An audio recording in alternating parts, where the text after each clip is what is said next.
You've heard of this game. Ain't no way you haven't heard of this game. It's probably the biggest game out right now. One of them anyways. It's at least one of the most talked about, but it's been a few weeks since its launch, and you're still wondering, after all you may have heard or may not have heard, is it worth prioritizing? Let's get into it.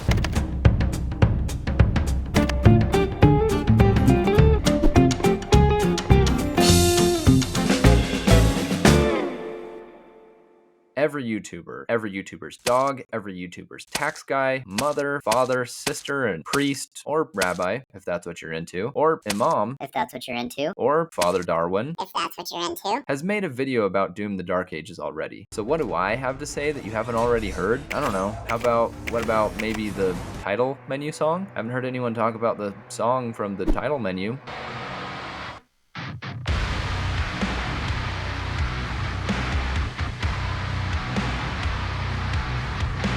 Kinda slaps, right? But I'll just give you my own perspective on this game as a series newcomer from 2016. I really liked 2016 and I loved Doom Eternal. And there are a lot of other creators and players out there that shared my feelings and went into Doom the Dark Ages hyped and came out thoroughly whelmed by it. Something that you'll hear a lot across the internet right now is, I liked it, but I didn't love it. Well guys, I loved it. That being said, I'll still retread some trodden ground with some of the gripes I have in this video, but always in the hopes that my meaning won't be lost or misconstrued. Just know that I loved this game, but I'll repeat myself. At the risk of being crude, there must be 50 ways to hate this dragon. Name that reference in the comments, I'll be kinda surprised if you can. I'll give you a big virtual heart on your comment if you can get it. That was kind of a joke though. I don't hate this dragon, it's just underbaked. Remember when people lost their f***ing minds about how bad the Batmobile was from Arkham Knight? Yeah, there were too many tank combat sections and the tank combat itself was pretty simple, but at least some of those fights were kind of fun. Also, at least in that game, you could summon the car whenever you wanted and you could drive through walls and it felt really fast and awesome, like it was intentionally designed. At least the chase sections were rip-roaring and didn't get me snoring like Drogon here did. Sometimes it's cool, like zooming around through the city and chasing down these ships. I mean, it's visually really cool. It's just not super fun gameplay-wise. And I love dogfighting, by the way. I grew up on Rogue Squadron, love me some Ace Combat, and I also had a great time in theaters with Top Gun Maverick like everyone else in America. USA,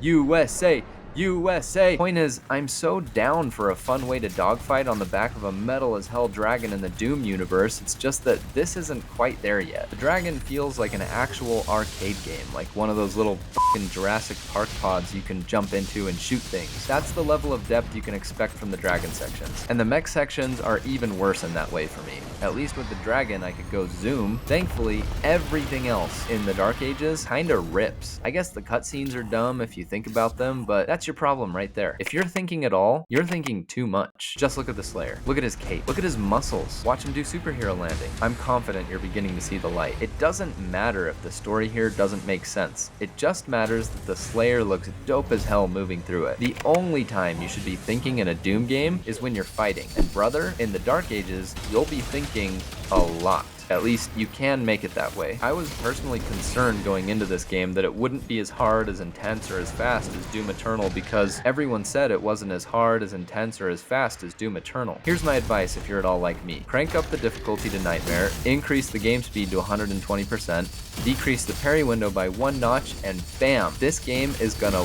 whip your ass. And you'll absolutely need to be fast, furious, and cognizant about each encounter if you want to survive. Quick funny story though, I'd heard that Doom Eternal fans needed to crank up the difficulty to the max based on the reviews I'd watched coming into this. So I boot up the Dark Ages for the first time, I get to the main menu, I choose the highest difficulty, I adjust the game speed, the parry timing, and then I start. I make it about 10 minutes into the first level, and then I get killed.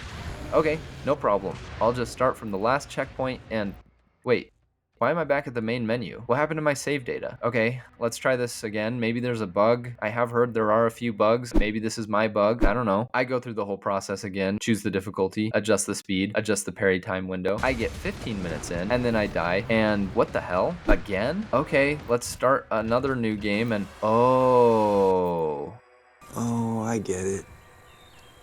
You're retarded. You don't understand a word I say. So, word to the wise, just make sure you pick Nightmare instead of Ultra Nightmare, unless you're an Ultra Nightmare kind of guy. Also, in general, read the fucking print. I usually do, but I guess I was too excited. But back to the difficulty of the game, weapon selection will matter. Mod selection will matter. Enemy prioritization will matter. Using the melee, the shield bash, the parry system, and moving around the map as quickly and efficiently as possible will matter. But now would be a good time to rate this game's difficulty based on our Backlog Gamer difficulty scale, the most vulgar scale on the internet where we use swear words, the very swear words we hurled at this game as we attempted to conquer it. Here's our scale for today. Buddy, easy game. Dick, not that bad. Asshole, moderately difficult. Bitch, pretty damn hard. Motherfucker, really goddamn hard. The Dark Ages gets a score of buddy. Despite the changes I made to enhance my experience, it's just a goddamn cakewalk. And did I make you double take? Just kidding, guys. The settings I played on, motherfucker. There were enough rooms that took me, I shit you not, 25 plus tries to finally beat, many of which lasted 5 to 10 to maybe even more minutes, by the way. 5 to 10 to maybe even more minutes of pure white knuckle, sweaty as hell, adrenaline straight up the dick chaos. There were enough rooms like that bitch is not an adequate descriptor for me. Doom the Dark Ages on Nightmare, 120% speed, and -1 parry window notch is a motherfucker. Maybe on the lower end of motherfucker, let's call it motherfucker minus, but I say all of this in the best way possible. This suite of settings was basically perfect for me,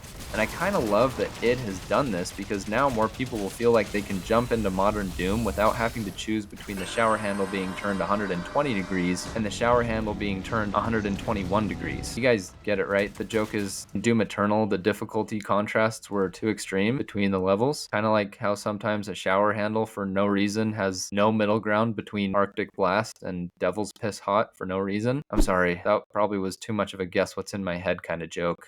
I'll be better. Stupid, stupid! But the upshot is, you can get the experience you want out of this game. Let's talk about the core combat loop. It f***ing slaps, guys. The sound effects, first of all, have never been better. The destructibility of the environment has never been better. And this fits the theme perfectly, since Hugo and the id Brigade wanted you to feel like a tank.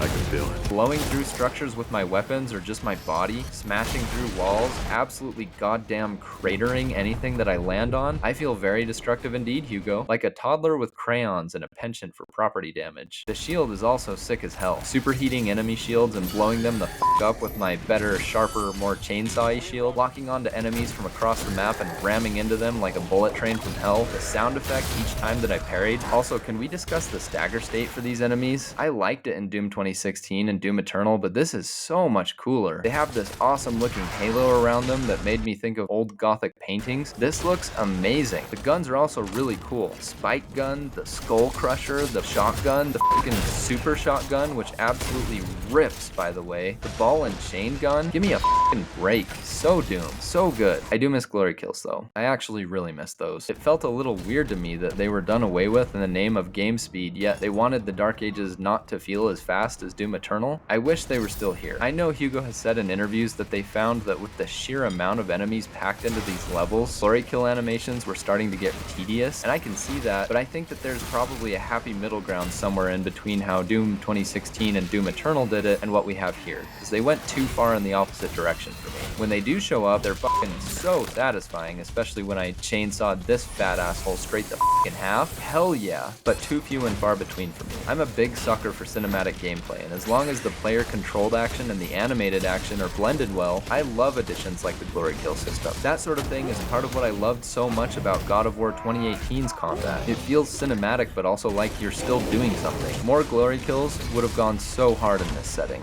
I'ma get medieval on your ass. Oh, I mean, that was alright, I guess. But I can live with it. Can we go back to the shield really fast? You might think, why is Doom Guy using a shield? Shields are defensive tools for little weak bitchy scaredy cats, You know who else used shields? These guys. These guys. You gonna call him a weak bitchy scaredy cat now? Probably no one is saying or has ever said that about the Doomslayer, but I just wanted to show you guys how much Doom Guy looks like a Viking in this game. Pretty cool. But also for a game that's supposedly slower and way more stand and fight than run and gun, this shield allows you to zip around the battlefield pretty damn quick. It's so fun to use the bash mechanic. I can't show it enough. And it makes the game feel really fast. Yeah, this game is not the same as Doom 2016. It's not the same as Doom Eternal. but I disagree very strongly that the Dark Ages doesn't feel like a modern Doom game. You still need to be moving really fast. You still need to be very careful about what weapons you're using when. There's a little bit of flexibility there, but it keeps a lot of the DNA that this modern trilogy has become so beloved for, provided that you play it on harder difficulties. But alas, we can't finish this out without mentioning the one controversy that I think is actually justified: the inflated price. This is a $70 single-player FPS game that will probably take you around 20 hours if you don't go full masochist like I did. So, does 20 hours of dick-punching carnage sound like $70 worth to you? Well, look, I get that people are upset that the Dark Ages made no effort in the multiplayer department when 2016 and Doom Eternal did, but let me ask you this. Did you ever actually play the multiplayer for either of those games? Like, in any serious way? Because I know I didn't. I bought both of those games for the single player, and if id Software's choice this time around was, we can double the story content, which they did, and cut the multiplayer, or we can keep the campaign a similar length to 2016 and Eternal, and keep the multiplayer. If that was the choice, I think they chose well, because there was a pretty low chance that I would have played the multiplayer anyways. Also, you should know that I'm cheap as a rule when it comes to buying games by nature, so I'll admit that I did buy a Game Pass subscription to play this, but in hindsight, would I be upset had I forked out $70 to own this game? Honestly, I don't think I would. This is the same quality as what's come before. It's different, but I had just as much fun with it. So now you know, I think that this game kicks ass and I was not disappointed by it. It was my most anticipated game of 2025 and it did not let me down. Let's go ahead and give it a rating based on our backlog scale. Here's how the scale breaks down. Take the next exit, remove it from your backlog. Keep it in the slow lane. Move this game down on your backlog. Mid lane for a mid game. Keep it where it is. Get in the left lane, bud. Move this game up on your backlog. It's worth playing. Fast track. The highest honor, play it ASAP. Doom: The Dark Ages gets our highest honor, fast track. If you're a modern Doom fan, or if you've tried getting into the modern Doom games but didn't like aspects of one or the other and just couldn't stick with them, try out The Dark Ages. I think it's got something for both types of customers. But especially if you haven't ventured your way into other FPS games that aren't Call of Duty, Battlefield, or Far Cry, play Doom: The Dark Ages and see what the rest of us have been raving about since 2016. And with the Dark Ages being accessible from day one on Game Pass, the barrier to entry has never been more affordable.